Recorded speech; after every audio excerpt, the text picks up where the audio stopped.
When a new year rolls around, we all look to the future. Who will we be loving at the end of this 12-month period, and who could actually become a star? We're still waiting for the likes of Andrade, Buddy Murphy and Aleister Black to get their due, although we are moving in the right direction. But there are others starting to get momentum who could easily fly up the card. As ever, you never know, because even a sure thing can be met with obstacles as they run through Raw and SmackDown. But if you had told me at the start of 2019 that Kofi Kingston would have won the world title, I wouldn't have believed you, so you do just never know.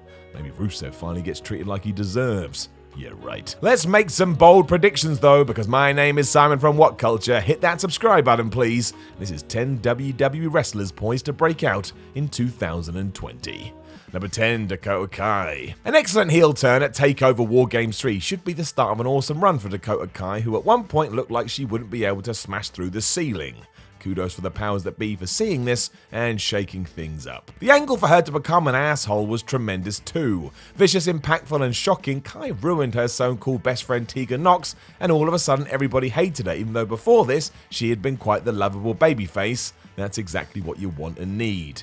Dakota has a ready-made blood feud waiting for her against Nox, naturally, and after that she can absolutely make a mark as the top heel in the division. It's rumoured that Shayna Baszler is moving over to Raw or SmackDown at some point, which opens the playing field further, and the amount of potential she has already shown in this character should get you quite excited. Kai may have seemed like the ultimate babyface on paper, but that just makes it all the better still. Keep your eye on it, otherwise you're a moron. Number 9, Tegan Nox. And speaking of Tegan Nox, a heel turn only works if the person who gets screwed sells it in the right way, and that is exactly what we got. The sympathy for the Brit was big anyway after a couple of horrible injuries, but now that her best friend has whooped her ass, that's just grown. Let's face it, if you care about a good guy, that's half the battle. Means you're over, brother. Nox herself is still only 25 years old, so nowhere close to peaking, and that could work wonders in 2020. We've already mentioned her babyface qualities, but she can go in the ring too, and will turn serious heads once she's able to hit the ground running. It's also smart to have overseas talent in strong positions to draw crowds when they tour in those places, so Tegan's window is getting bigger by the day. If done correctly, NXT could boost the careers of both Nox and Kai, even though they'll eventually head in different directions. So it's a wise move on paper and she can back it up. All she needs is that opportunity. Number 8, MANSOOR. As cynical as it sounds, WWE's Saudi Arabian deal is worth so much money that they will probably push MANSOOR in 2020 for that reason. He's been getting some momentum too, with the odd 205 Live and NXT appearance here and there. And don't forget, he has beaten the likes of the Brian Kendrick and Shane Thorne, and he defeated Cesaro.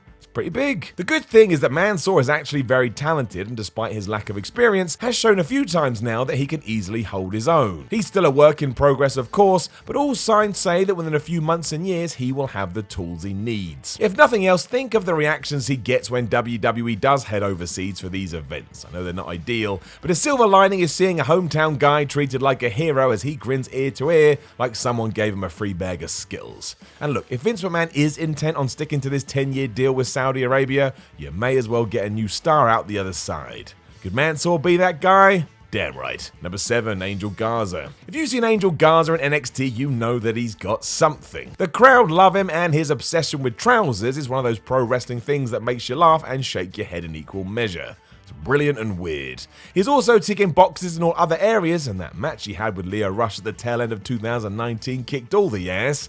The only real aspect that may hold him back is that his English isn't fluid, and while that sounds archaic, which it is, we've seen it time and time again in WWE. Why do you think Shinsuke Nakamura, of all people, has a manager he doesn't really need? If Garza can get to the point he can cut a good 10-minute opening promo for Raw, there's no reason he can't get to the top 2. In fact, he'll be a lock.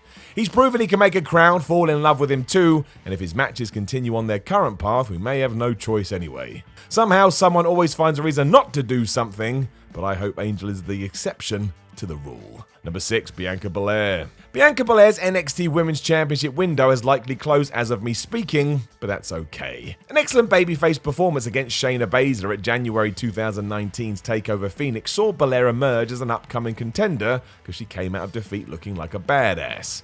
You could say that maybe she's done all she can in NXT, but even if that is true, the answer is simple. Send her to Raw or SmackDown. She looked great at Survivor Series that year, and she could easily stand out in a division that feels like it needs new faces. The idea of BELAIR versus Charlotte or Becky Lynch works for me, and of course Asuka can go with anybody. You could even match her up one more time with Kairi Sane, and all of a sudden Mondays and Fridays are far more interesting.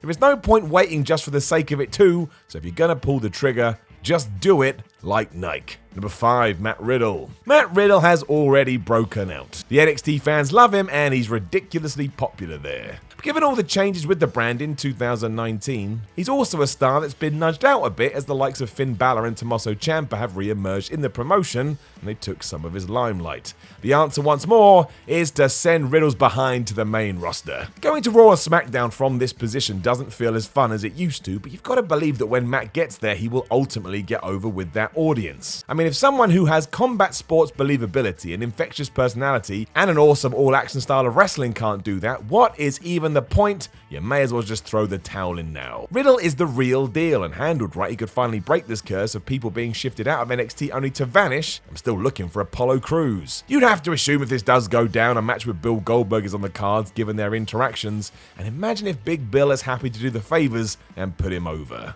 Even without that, the options are endless for Riddle, and he makes the roster so much fresher. Him versus Rollins, for example? Give it to me. Number 4, Toni Storm. Toni Storm is 24 years old. 24 years old. Even more crazy than that is that she could be moved on to Raw or SmackDown tomorrow, and that would be fine. She still needs some tweaks, as we all do, but by no means would she look out of her depth. Storm would shine. A major reason for all of this is because of her age. I know it's a weird thing to focus on, but she works like someone far beyond her years, and the melding of her hard-hitting puro style and fluidity has gotten a reaction out of everybody she's performed in front of. I don't see why that would stop when she got to show it to the WWE universe, and she looked perfectly natural fitting into NXT's Survivor Series team. The only reason this won't happen is because management don't want to tank the NXT UK brand too much, as she does bring a lot to that, but eventually you gotta let her fly, man. You can't keep people like this caged. Toni would be an immediate hit on the US brand, and given she will end up there anyway, let's just do it in 2020. Number 3, Rhea Ripley. If that episode of NXT in late December is anything to go by, Rhea Ripley has already made it.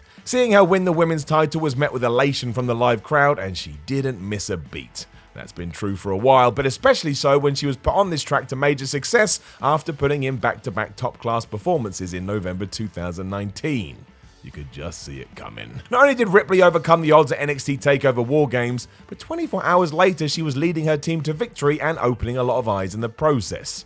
Both audiences wanted to see what Rhea was going to do next. And look at it this way, she's now pinned Sasha Banks, Shayna Baszler and Charlotte Flair. That is a who's who of the WWE scene. If anybody knows how to come across in the right way, it's her. You just feel like she could kick somebody's behind. If NXT now treat her as a champ like they did with Baszler, there is no two ways about it.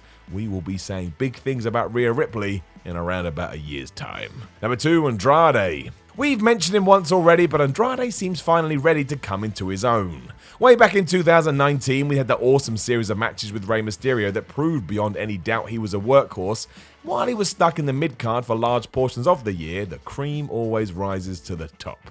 I think WWE knows this too. Even though he hasn't been sent into the stratosphere, they've never really properly buried him either. He was always allowed to look good and positioned above other guys, some of which he beats really easily. So yeah, he wasn't getting wins over super duper dudes, but he wasn't laying on his back either. Andrade has been simmering. Recently, things have suggested that we're on the verge of a proper rise to a new level, and he has become one of the more interesting parts of Raw. Zelina Vega is a great part to the package as well, as it helps the sports entertainment side of things, but even if WWE does decide to break them up, I think Mr. Tranquilo will be fine. Just got too much going for him. All he needs is a push. Number 1, Keith Lee. I became a Keith Lee fan the first day I saw him. Painfully late to the party, I'll be honest. When he performed for WCPW back in the day, it took me about 3 seconds to realize what I'd been missing. He should be the guy to end Adam Cole's great NXT Championship reign, and he should allow us all to bask in his glory. That sounded dodgy as all hell, but you know what I mean. Much as others in this list, Lee shone throughout Survivor Series weekend, especially when he was involved in the main roster pay-per-view. He beat Seth Rollins and lit it up with Roman Reigns, and WWE ensured that the big dog gave him the fist bump after the fact, so even the most casual fan knew they should keep an eye on Keith. But still, all the rumors say that Vince McMahon loves him, That is important. It took longer than expected, but Lee finally feels like a big deal in NXT, so who knows what the next few months hold. With the right direction, there's no way he can't succeed, and I mean that. He is too damn good. Know of any other wrestlers that are poised to break out in 2020? Let us know in the comments below, and don't forget to like, share, and subscribe. Then head over to whatculture.com and read yourself some articles, and follow What Culture on Twitter at WhatCultureWWE. My name is Simon from What Culture, and I will see you at the end of 2020 when we can figure out if I got any of these right.